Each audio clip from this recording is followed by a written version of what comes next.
کہ میں تو حدیثوں کی یعنی معتزلی کی دلائلوں کو، معتزلی کے مسائلوں کو دلائل کے ذریعے سے، قرآن اور حدیث کے ذریعے سے مدلل کر کے پیش کرتا ہوں۔ پھر حضور صلی اللہ علیہ وسلم نے مجھے یہ حکم فرمایا، حضور اکرم صلی اللہ علیہ وسلم نے مجھے یہ تعلیم فرمائی، اس کا کیا مطلب ہے۔ دوسرا اشرہ شروع ہوا تو پھر حضور اکرم صلی اللہ علیہ وسلم خواب میں آئے، اور خواب میں آنے کے بعد پوچھا، یہ ابو الحسن، میں نے گزشتہ تم کو رہنمائی کی تھی، گزشتہ تم کو ایک بات بتائی تھی، اس کے اوپر تم نے کیا غور کیا اور کیا ہوئے؟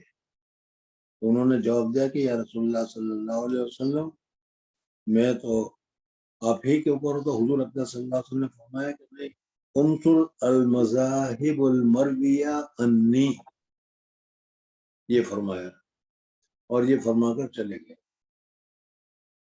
یہ صبح اٹھے اور سوچ میں پڑ گئے، اور اس نے کہا کہ اب میں صرف کیا ہے حدیث ہی کی طرف متوجہ رہوں گا، اور دوسری ساری تحریکیں یعنی تقریر اور مدرسہ پڑھانا، معتزلی حضرات کی موافقت کرنا وغیرہ، یہ سب میں کچھ چھوڑ دوں گا۔ تیسرا اشرہ شروع ہوا، 27ویں شب تھی۔ 27ویں شب ویسے بھی ہر ایک آدمی اس کو لیلۃ القدر ہی سمجھتا ہے، یا لیلۃ القدر ہی کی طرح اس کو سمجھتا ہے، لیلۃ القدر ہی سمجھتا ہے، وہ بھی ٹھیک ہے۔ اور اس وقت پوری رات عبادت وغیرہ میں بعض حضرات مصروف رہتے تھے۔ ابو الحسن اشعری رحمۃ اللہ تعالی علیہ کا معمولی پورے رمضان میں اعتکاف کرنے کا اور عبادت کرنے کا تھا، اور 27ویں شب میں تو ظاہر بات ہے کہ جو آدمی پورے مہینے کا اہتمام کرتا ہو تو 27 کا تو بہت زیادہ اہتمام کرے گا۔ اس وجہ سے انہوں نے بھی پہلے سے اہتمام کر رکھا تھا کہ آج کی رات خوب عبادت میں مصروف رہوں گا، خوب عبادت کروں گا، خود اللہ بیدار رہ کر اللہ تبارک و تعالیٰ کی رضامندی حاصل کرنے کی کوشش کروں۔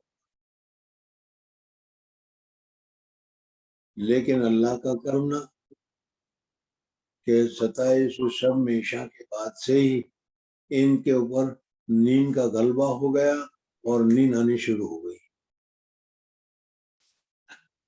اور یہ ظاہر بات ہے کہ بہت بڑے معتزلی تھے، بڑے اونچے درجے کے عالم تھے، اور بڑے متقی اور پرہیزگار بھی تھے۔ متقی پرہیزگار کے یہ درجہ حاصل بھی نہیں ہوتا۔ وہ سوچ میں پڑ گئی کہ کیا ہو رہا ہے، آج کی رات جو بیدار رہنے کی ہے، عبادت کرنے کی ہے، اس کی جگہ پر یہ ہوا۔ چنانچہ پھر ان کو خواب سو گئے تو رمضان میں تیسری مرتبہ حضور اکرم صلی اللہ علیہ وسلم پھر خواب میں آئے، اور پھر خواب میں آنے کے بعد حضور اکرم صلی اللہ علیہ وسلم نے فرمایا کہ انصر المذاہب المرویہ انی، یہ انہوں نے کہا۔ پھر اس کے بعد حضور اکرم صلی اللہ علیہ وسلم نے فرمایا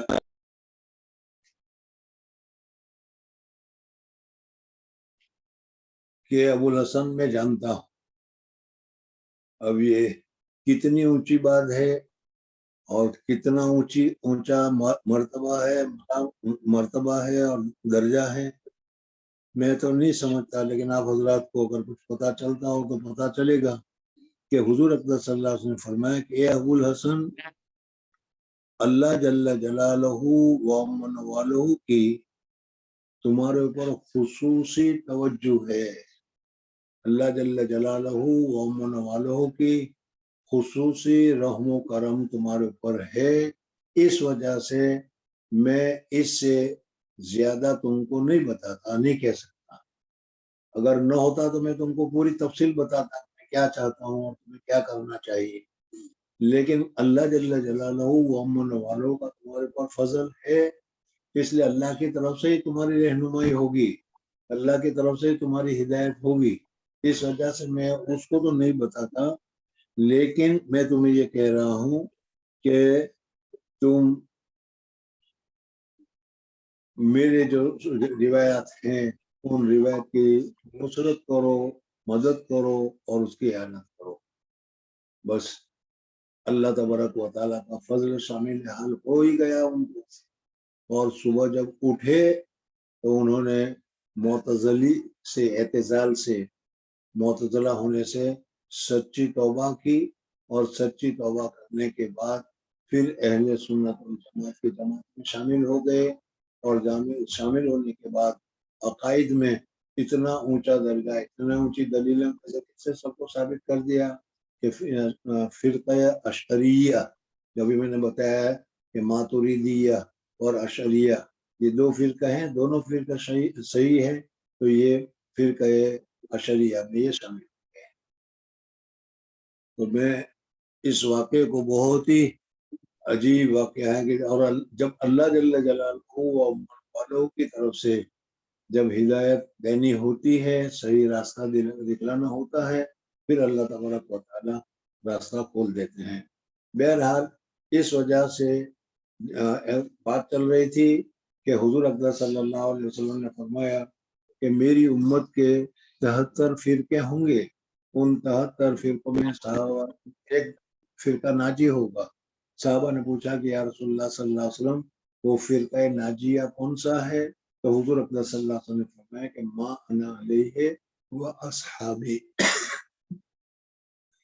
ما انا علیہ و اصحابی کی تفصیل میں بتا چکا ہوں تمہیں، اور اسی کو سامنے رکھ کر اس فرقے کو اہل سنت والجماعت سے تعبیر کیا جاتا ہے. تو اہل سنت یعنی حضور اکرم صلی اللہ علیہ وسلم کے طریقے کو ماننے والے، والجماعت یعنی جماعت صحابہ کے طریقے کو ماننے والے، یہ اہل سنت والجماعت ہے. اور اس اہل سنت والجماعت میں 4 فرقوں کو اہل سنت والجماعت سے تعبیر کیا جاتا ہے. ایک تو ہے محدثین، اور دوسرے اسی میں یہ حنفی، شافعی، مالکی، حنبلی وغیرہ بھی اس میں سارے کے سارا شامل ہے. اشعری اور ماتریدی بھی اسی میں داخل ہے. یہ حضرات جو ہیں اہل سنت والجماعت سے تعبیر کیے جاتے ہیں. ابھی میں نے تھوڑی دیر پہلے تمہیں بتایا تھا کہ موجودہ زمانے میں دوسرے لفظوں میں اگر کہا جائے تو آج کل میں حضور اکرم صلی اللہ علیہ وسلم کے طریقے پر کون لوگ ہیں،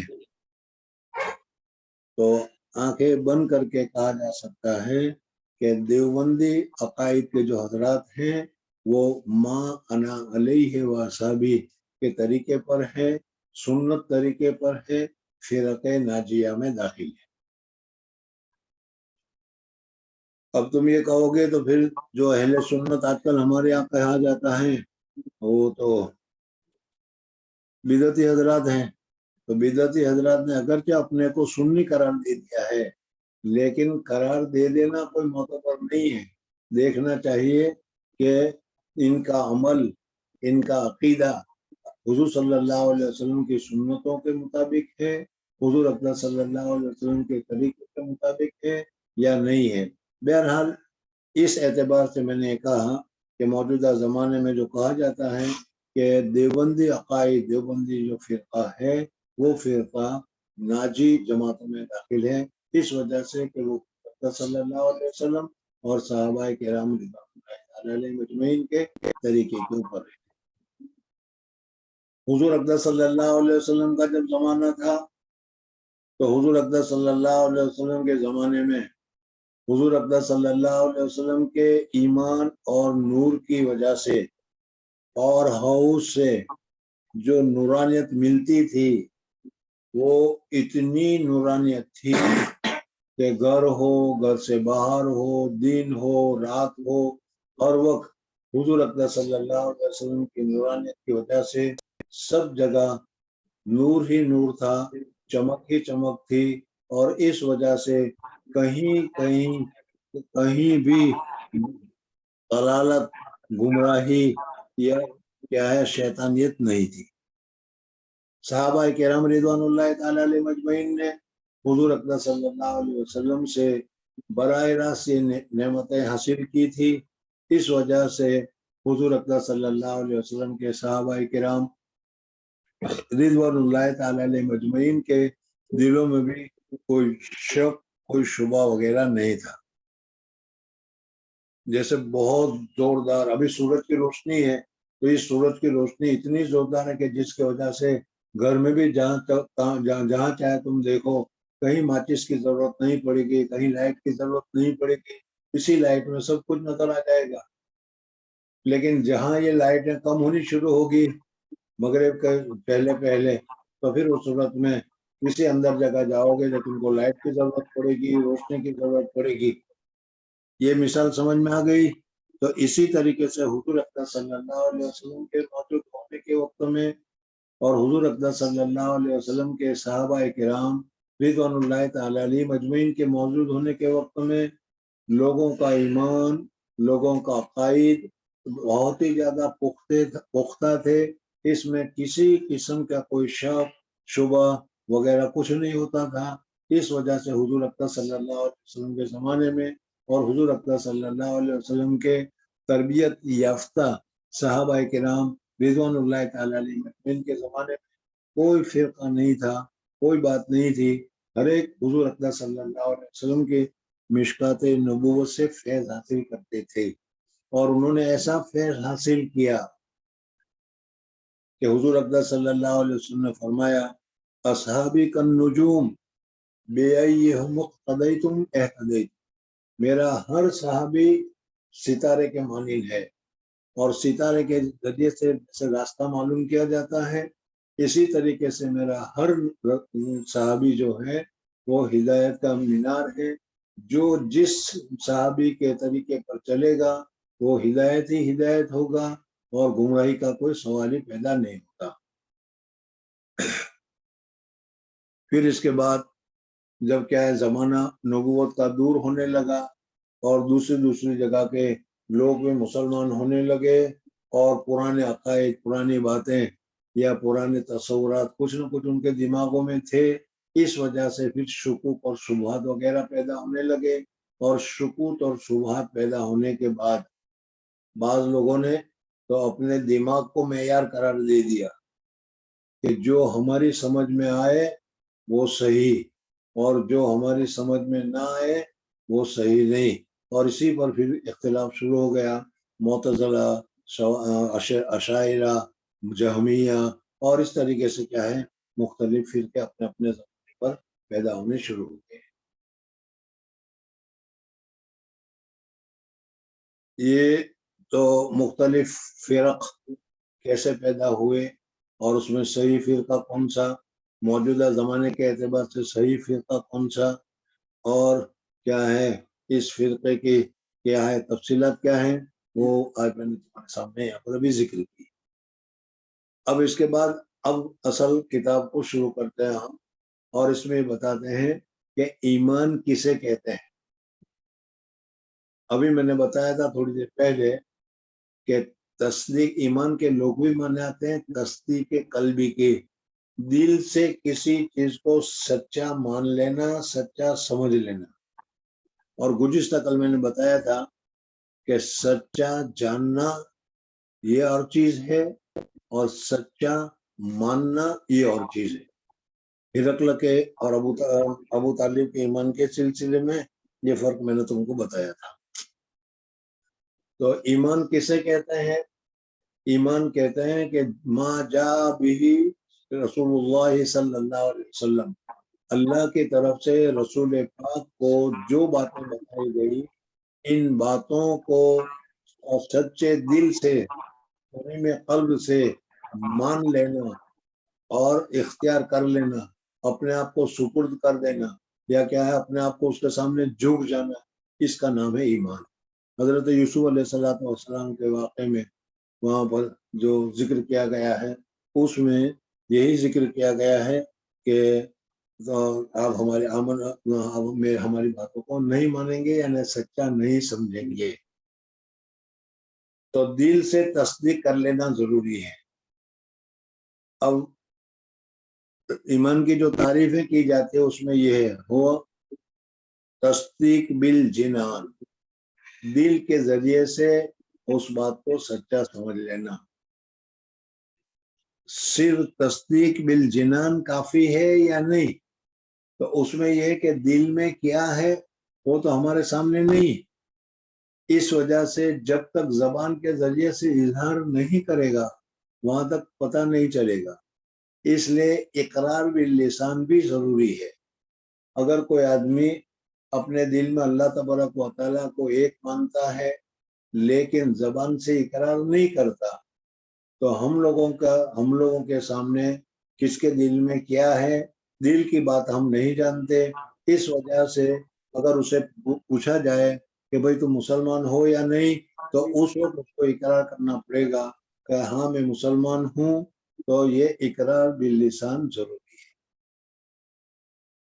تصدیق بالجنان دل سے سچا سمجھنا، اقرار باللسان زبان سے اقرار کرنا لا الہ الا اللہ محمد رسول اللہ، اور تیسرا اعمال بالارکان، نماز ہے وہ فرض ہے وہ پڑھنا چاہیے، روزہ ہے وہ فرض ہے وہ کرنا چاہیے، زکوٰۃ جو ہے وہ فرض ہے وہ کرنا چاہیے، حج فرض ہے وہ کرنا چاہیے، یہ اعمال بالارکان۔ تو اب گویا کہ ایمان سمجھ لو کہ 3 چیزوں کے مجموعے کا نام ہو گیا، تصدیق بالجنان دل سے تصدیق کرنا، اور اقرار باللسان زبان سے اقرار کرنا، اور تیسرا اعمال بالارکان نماز وغیرہ پڑھنا، ارکان کو ادا کرنا۔ اگر یہ تینوں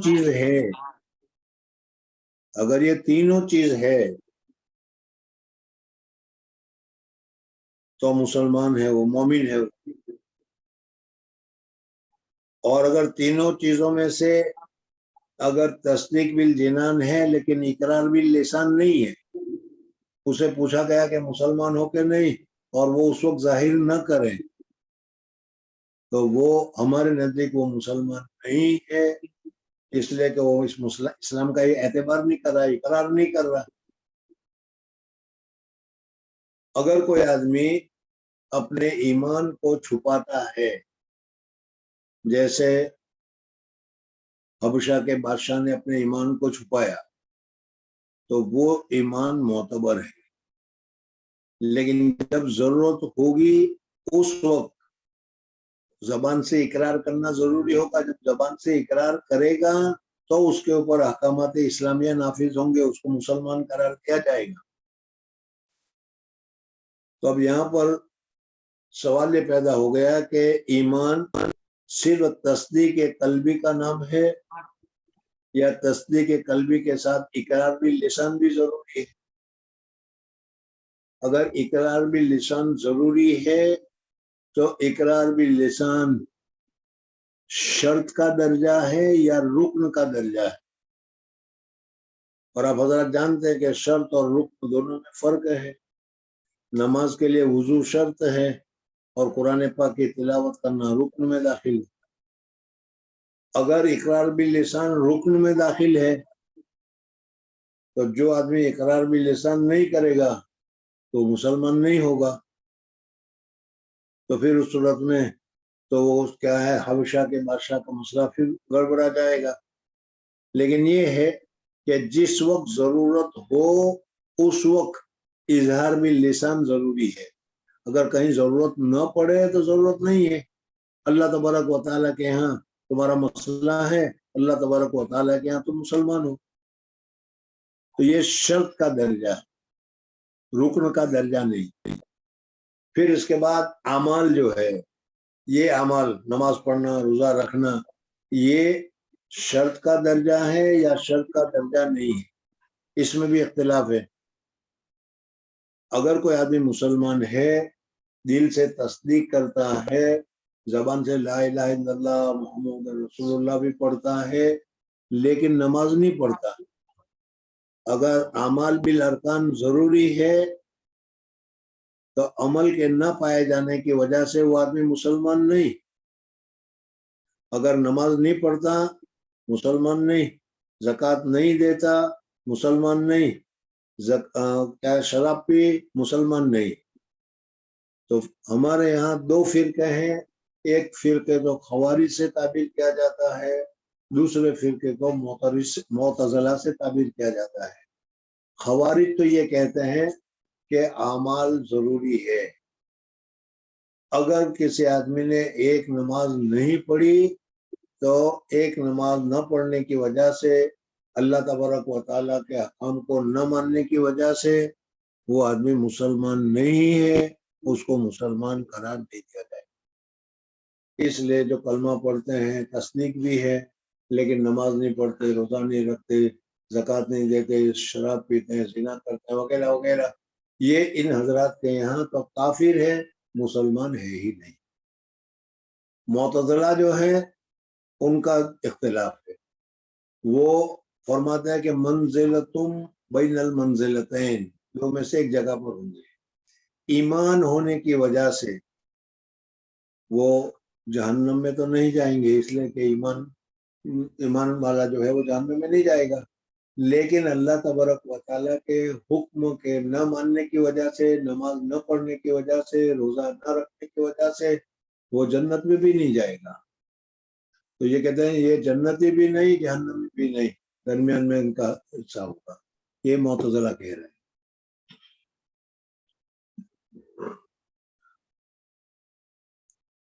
جب یہاں تک یہ بات سمجھ میں آ گئی تو اب ایمان کے سلسلے میں امام ابو حنیفہ رحمۃ اللہ تعالیٰ علیہ اور امام ابو حنیفہ رحمۃ اللہ تعالیٰ علیہ کے علاوہ دوسرے حضرات جو وغیرہ ہیں وہ اس کو ایمان کے متعلق کیا کیا کہتے ہیں وہ میں تمہارے سامنے ذکر کرتا ہوں۔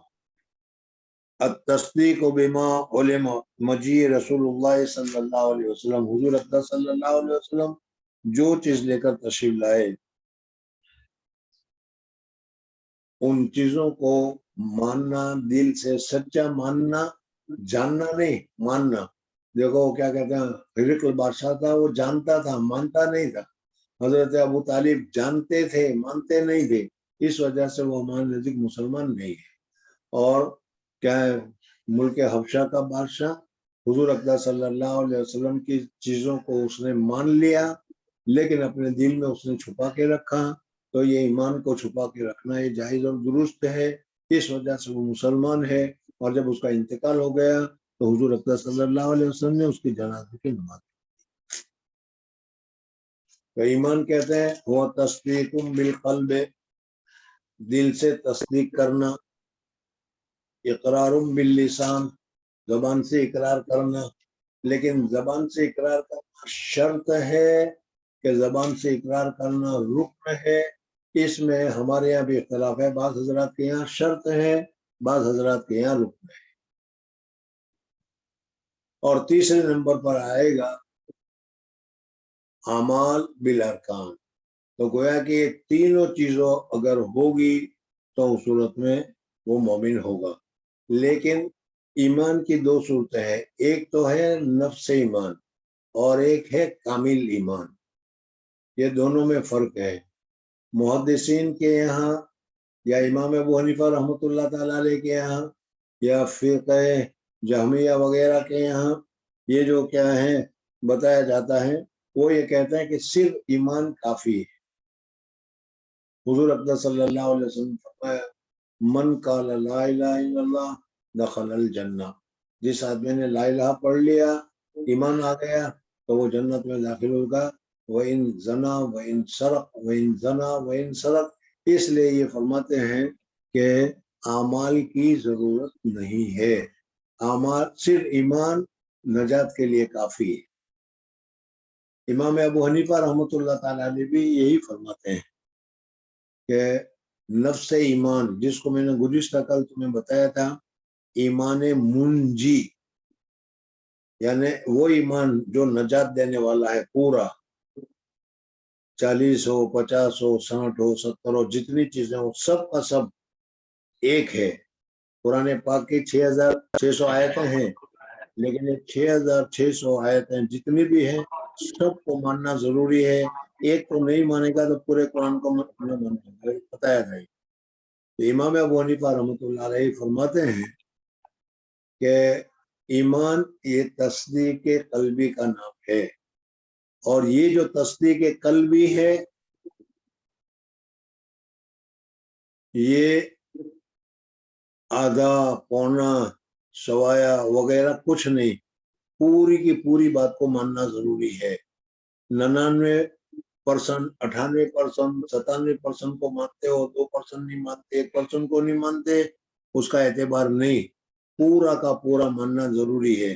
جس کو میں نے آسانی کے لیے تم کو بتایا تھا کہ ایمان منجی، نجات دینے والا ایمان، کہ جتنا ایمان مضبوط ہوگا، ایمان پورا ہوگا اللہ تبارک و تعالیٰ کے یہاں، اس کو جہنم سے آزاد کیا جائے گا، ہمیشہ ہمیشہ وہ جہنم میں نہیں رہے گا، اس لیے کہ اس میں نجات دینے والا ایمان جو ہے وہ موجود ہے۔ اب رہ گیا اقرار باللسان یا اعمال بالارکان، تو یہ ایمان کے مکملات ہے، ایمان کے مزینات ہے، نفس ایمان میں داخل نہیں۔ اور مکملات اور مزینات کو اگر تمہیں سمجھنا ہو تو دیکھو کہ ایک آدمی ہے، یہ آدمی ہاتھ بھی اس کے اچھے ہیں، پاؤں بھی اس کے اچھے ہیں، کان بھی اس کے اچھے ہیں، آنکھ بھی اس کی اچھی ہے، پوری باڈی اچھی طریقے سے بالکل صحیح سالم ہے، تو اس کو بھی انسان کہا گیا ہے۔ اور اگر کوئی آدمی ہے کہ اس کی آنکھیں نہیں ہیں، اندھا ہے، اگر کوئی آدمی بہرا ہے، کوئی آدمی دونوں ہاتھ کٹے ہوئے ہیں، کوئی آدمی ایسا ہے کہ اس کو دونوں پاؤں کٹے ہوئے ہیں، تو اس صورت میں اس کو باڈی پوری موجود ہے لیکن یہ زوائد سارے کٹے ہوئے ہیں، تو اس آدمی کو انسان کہا جائے گا یا نہیں؟ انسان کہا جائے گا لیکن ناقص انسان کہا جائے گا۔ اور جس کی ساری چیزیں وہ مزینات ہو جائے گا۔ جیسے درخت ہے، اگر درخت کی شاخیں موجود ہے، شاخ میں ٹہنیاں ہیں، ٹہنیاں پر پتیاں ہیں، پتیوں کے ساتھ پھول ہے، تو وہ مکمل درخت ہے۔ لیکن اگر کسی وجہ سے پتیاں نہ ہو، کسی وجہ سے ٹہنیاں نہ ہو، تو بھی اس صورت میں اس کو درخت تو کہا جائے گا لیکن ناقص اور ادھورا کہا جائے گا۔ تو اسی طریقے سے اگر کسی آدمی نے اللہ تبارک و تعالیٰ کے اوپر ایمان لایا، اور کتنا ایمان لایا؟ ایمان منجی، نجات دینے والا ایمان جتنا ضروری ہے اتنا ایمان لایا، اقرار باللسان کی ضرورت نہیں پڑی، اس نے اقرار باللسان نہیں کیا، تو بھی وہ آدمی مسلمان ہے، اور اللہ تبارک و تعالیٰ کے یہاں وہ مومنین میں اس کا شمار کیا جائے۔ اور اگر نماز وغیرہ پڑھتا ہے تو یہ مکملات ہیں، مزینات ہیں۔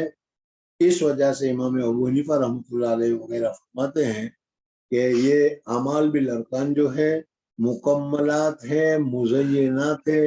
اگر یہ نہ ہو تو نفس ایمان منجی میں تو فرق نہیں پڑے گا، ہاں تزین میں فرق پڑے گا، ناقص قرار دیا جائے گا، اچھا نہیں قرار دیا جائے گا۔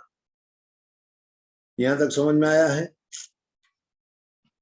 تو اسی وجہ سے امام ابو حنیفہ رحمۃ اللہ تعالیٰ علیہ فرماتے ہیں کہ اعمال بالارکان ہے تو ضروری، لیکن ایمان کے اجزاء میں داخل نہیں، مزینات میں ہے، مکملات میں ہے۔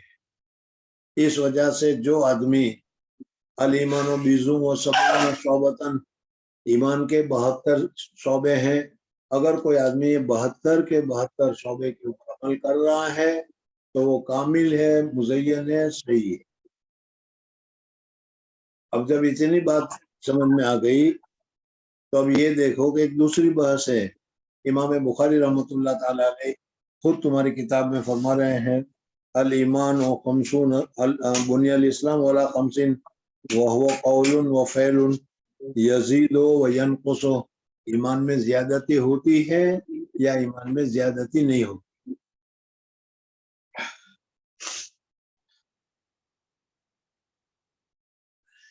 ایمان میں زیادتی ہوتی ہے یا ایمان میں زیادتی نہیں ہوتی؟ محدثین امام شافعی، امام مالک رحمۃ اللہ تعالیٰ علیہ وغیرہ یہ سب فرماتے ہیں ایمان میں زیادتی بھی ہوتی ہے، ایمان میں کمی بھی ہوتی ہے۔ امام ابو حنیفہ رحمۃ اللہ علیہ فرماتے ہیں ایمان منجی جس کو کہا، میں نے یاد رکھنا ہے منجی کا لفظ، ایمان منجی میں نہ زیادتی ہوتی ہے نہ کمی ہوتی ہے، یعنی جتنے ایمان پر نجات موقوف ہے پورا ماننا ضروری ہے، پورا مانو گے تو نجات ملے گی، اگر اس میں سے 1% کو بھی اگر نہیں مانو گے تو نجات نہیں ملے گی۔ سمجھ میں آ گیا؟ یا دوسرے لفظوں میں اسی بحث کو سمجھنے کے لیے اس طریقے سے بھی سمجھا جاتا ہے کہ ایمان بسیط ہے یا ایمان مرکب ہے۔ بسیط 2-3 چیزوں سے ملا کر بنایا گیا ہو، جیسے عقیدہ، عقیدہ کے بعد اظہار، اظہار کے بعد اعمال، یہ 3 چیزوں سے ملا کر ایمان بنایا گیا ہے۔ تو ان حضرات کے یہاں ایمان مرکب ہے، اور امام ابو حنیفہ رحمۃ اللہ علیہ فرماتے ہیں کہ ایمان مرکب نہیں، ایمان جتنا ضروری ہے اتنا ضروری ہے، اس میں نہ کمی صحیح ہے نہ بیشی صحیح ہے، بلکہ جتنا ایمان منجی ضروری ہے اتنا ایمان ضروری ہے۔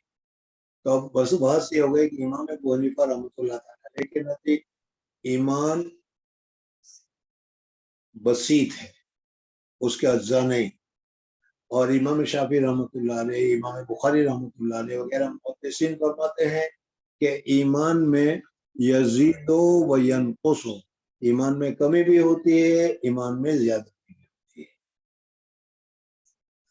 اب ایمان کے بسیط کے سلسلے میں نے ابھی تمہارے سامنے ذکر کیا تھا کہ ایک فرقہ ہے وہ یہ کہتا ہے کہ من قال لا الہ الا اللہ دخل الجنہ وَإِن زنا وَإِن شرق وَإِن زنا وَإِن سرق۔ یہ حضرات کہتے ہیں نفس ایمان جنت میں جانے کے لیے کافی ہے، اعمال کی مطلقاً ضرورت نہیں ہے۔ یہ فرقہ بہت ہی زیادہ امید والا ہے، بہت ہی زیادہ آسانی والا ہے، اس وجہ سے اس کو کیا ہے، اس فرقے کا نام کیا نام بتایا تھا میں نے اس فرقے کا؟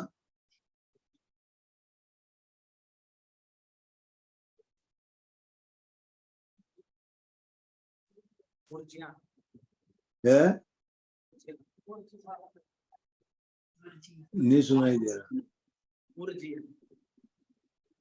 مرجیہ، جی ہاں، بہت دیر سے، لیکن چلو صحیح ہے، کہیں حاشیے واشیے پر نظر پڑ گئی ہوگی۔ مرجیہ رجا کے معنی آتے امید کے، رجا کے معنی آتے امید کے، یہ اتنے امید والے ہیں کہ بس ایمان ہے کافی ہے، ہمیں اعمال کی ضرورت نہیں، اس وجہ سے اس کو فرقہ مرجیہ کہتے ہیں۔ یہ میں نے اس وجہ سے تم سے پوچھا کہ بعض حضرات امام ابو حنیفہ رحمۃ اللہ تعالی علیہ کو بھی مرجیہ کہتے ہیں، تو میں یہ بتانا چاہتا ہوں کہ امام ابو حنیفہ رحمۃ اللہ تعالی علیہ مرجیہ نہیں ہے، اس لیے کہ فقہ مرجیہ والوں کے یہاں تو اعمال کی ضرورت ہے ہی نہیں، وہ تو کہتے ہیں صرف ایمان کافی ہے، ایمان ہے تو سیدھے جنت میں پہنچ جائیں گے، چاہے نماز پڑھو چاہے نہ پڑھو، کوئی حرج کی بات نہیں۔